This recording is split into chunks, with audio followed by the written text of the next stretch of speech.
नमस्कार, जी न्यूज के तमाम दर्शकों का मैं अखिलेश आनंद स्वागत करता हूं। आज की सबसे बड़ी खबर और एक बड़ा राजनीतिक घटनाक्रम जिसके हम और आप चश्मदीद बन रहे हैं। नीतीश कुमार राज्यसभा जाने वाले हैं। सवाल ये कि आखिर अब बिहार का अगला मुख्यमंत्री कौन होगा। बिहार की सियासत से अभी की ये सबसे बड़ी खबर आपको बता दें, सीएम नीतीश कुमार ने एक बार फिर इतिहास रचने की तैयारी कर ली, लेकिन इस बार इस्तीफा देकर नहीं बल्कि बिहार छोड़कर दिल्ली जाने की खबर है। और खबर पक्की है, नीतीश कुमार राज्यसभा जा रहे हैं।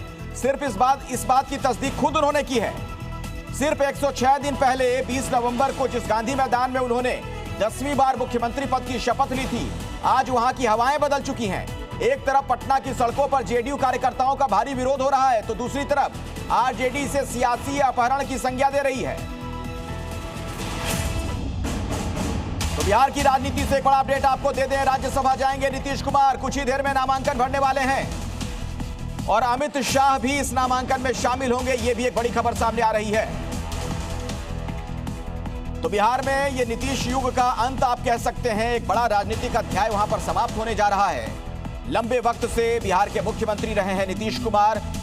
भले ही किसी भी पार्टी के साथ गठबंधन में रहे हों, मुख्यमंत्री वही रहे। अब ऐसे में नीतीश कुमार का क्यों जाना, जाहिर तौर पर कुछ सवाल भी खड़े हो रहे हैं कि राज्यसभा जाने का उन्होंने फैसला क्यों ले लिया। सोशल मीडिया के जरिए उन्होंने ये कहा कि दोनों सदनों के सदस्य वो बनना चाहते थे। इस तरह की इच्छा उनकी शुरुआती दौर से ही थी। तो नीतीश कुमार का सोशल मीडिया पर यह ऐलान हुआ है कि राज्यसभा जाना चाहता हूं, नई सरकार को मेरा पूरा सहयोग है। बिहार में नई सरकार बनेगी, विकसित बिहार का संकल्प कायम रहेगा। नई सरकार को मार्गदर्शन मैं देता रहूंगा।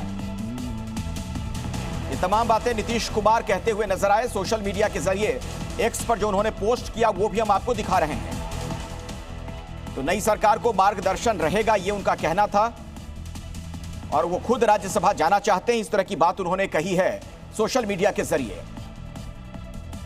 तो दोनों सदनों के सदस्य वो रहना चाहते थे जब से उन्होंने सियासी सफर शुरू किया, उनकी इस तरह की इच्छा थी। ये तमाम बातें उन्होंने कही हैं। मुख्यमंत्री महोदय ने ट्वीट करके बताया कि एक सदन ऐसा था राज्यसभा जिसके वो अभी तक सदस्य नहीं बने थे, तो उनकी प्रबल इच्छा थी कि राज्यसभा के सदस्य बने। और उन्होंने कहा है कि विकसित बिहार के सपना को पूरा करने के लिए सदैव मेरा बिहार में जो भी सरकार के साथ मेरा जो है और हर वक्त मदद रहेगा। एक और ब्रेकिंग न्यूज आपको दे दें, नीतीश कुमार पर आरजेडी का बयान सामने आ रहा है। बिहार में सत्ता का अपहरण हुआ है, ये कह रही है आरजेडी। जेडीयू के नेताओं में आक्रोश है, गुस्सा है। ये लोकतंत्र के लिए ठीक नहीं, ये आरजेडी का कहना है।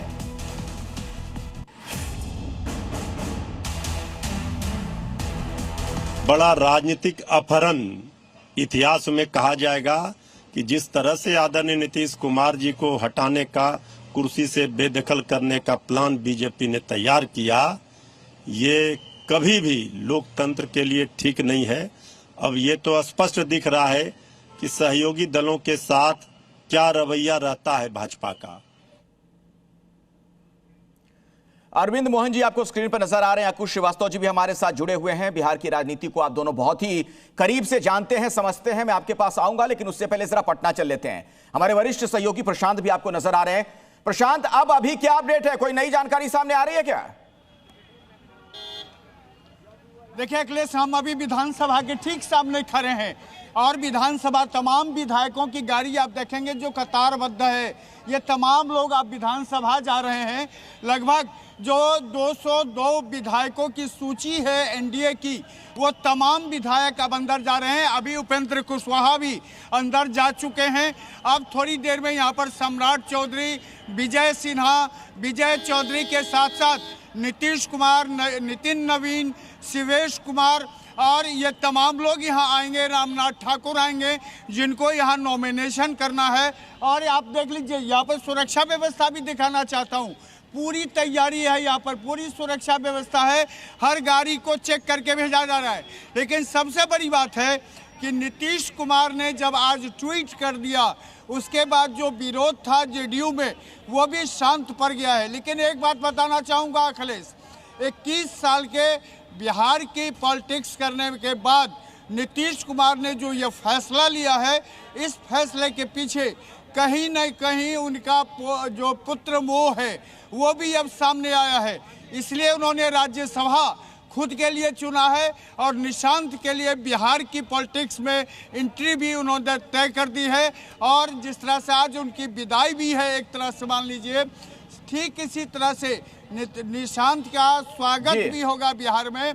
और ये स्वागत, ठीक है प्रशांत, आता हूं आपके पास। एक और बड़ा अपडेट सामने आ गया है। सम्राट चौधरी ने नीतीश को बधाई दी है, राज्यसभा जाने पर बधाई। ये कहना है सम्राट चौधरी का, आपका नेतृत्व दूरदर्शी है, ये भी कहते नजर आए सम्राट। तो बिहार के विकास के लिए आपने काम किया है, ये तमाम बातें कही जा रही हैं सम्राट चौधरी की तरफ से। नीतीश कुमार को न सिर्फ वो बधाई दे रहे हैं राज्यसभा जाने के लिए, बल्कि उन्होंने कहा कि बिहार के विकास के लिए आपने बहुत अच्छा काम किया है, आपका नेतृत्व दूरदर्शी रहा है, ये कह रहे हैं सम्राट चौधरी। और इस बीच एक और बड़ी खबर, रोहिणी आचार्य का नीतीश पर हमला, इसके लिए नीतीश जिम्मेदार हैं, ये कह रही हैं रोहिणी। बदहाली के लिए खुद जिम्मेदार, नीतीश बीजेपी की कठपुतली बने, ये कह रही हैं रोहिणी आचार्य। सोशल मीडिया के जरिए उन्होंने अपनी प्रतिक्रिया जाहिर की, जिसमें उनका यह कहना था कि इसके लिए नीतीश कुमार खुद जिम्मेदार हैं, वो इसे बदहाली कह रही हैं। नीतीश कुमार इसके लिए जिम्मेदार हैं और यह बदहाली है उनकी। अरविंद जी के पास अब मैं सीधे आपको लिए चलता हूं। अरविंद जी, बिहार की राजनीति को बहुत करीब से ना आप सिर्फ समझते हैं, बल्कि नीतीश कुमार को भी बहुत करीब से आप जानते हैं।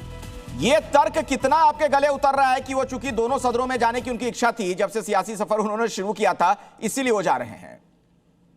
नहीं, ये कोई तर्क नहीं है। उनके जाने का काम या उनके विदाई की तैयारी चुनाव के आसपास से ही शुरू हो गई थी। चुनाव के बाद भी ये काम हुआ। दबाव उन पे सब तरफ से था, लेकिन मुझे लगता है उस दबाव के साथ उनको अपने शरीर का भी दबाव, अपनी अवस्था का भी दबाव उन पे था।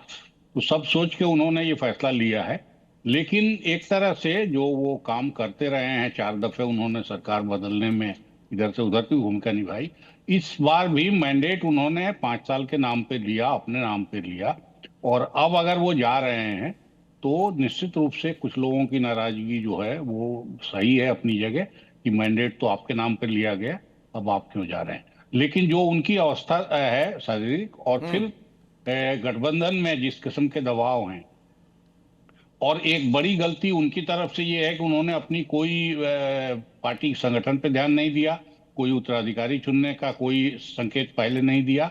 और जो करीब के लोग भी हैं, मेरे ख्याल से वो किसी भी कीमत में, चाहे वो विजय चौधरी हों, चाहे ललन जी हों, चाहे संजय झा हों, इनमें से किसी को भी आगे करने की भूल पार्टी नहीं करेगी। 35 साल के पिछड़ा राज के बाद अब बिहार में जल्दी एक दफे में कोई चाहे कि कोई अगड़ा आगे कर दें, चाहे वो कितना भी बड़ा आदमी हो, नीतीश कुमार खुद भी चाहें कि वो इनमें से किसी को आगे कर लें, तो वो उनके लिए संभव नहीं है। एक सवाल और है सर, एक सवाल और भी है अंकुश श्रीवास्तव जी। लेकिन ये राज्यसभा जाने का फैसला, एक वो भी वक्त था जब विपक्ष की तरफ से नरेंद्र मोदी के सामने उम्मीदवार के तौर पे वो नजर आते थे, इतना बड़ा कद उनका हुआ करता था। अब वो राज्यसभा जो जा रहे हैं, राजनीति से संन्यास भी तो ले सकते थे। इस तरीके का एग्जिट कैसे देखते हैं आप? देखिए, संन्यास लेना और सत्ता में थोड़ा बहुत बने रहना, दोनों में बहुत अंतर होता है।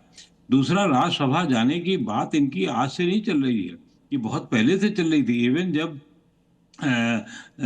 ये जो 25 का चुनाव था, उसके पहले से वो उनके लिए था कि इनको राज्यसभा भेज दिया जाएगा और फिर उसके बाद में होगा। लेकिन हालात, पार्टियों की स्थिति, गठबंधन का मेल, और उसमें नीतीश कुमार के नाम को भुनाने की बात और उसको आगे बढ़ाने की बात, ये कुल मिलाकर के सोची समझी रणनीति के तहत हुआ है। और केंद्र में जाएंगे तो राज्यसभा तो है ही। मैं सर आपको रोक रहा हूं।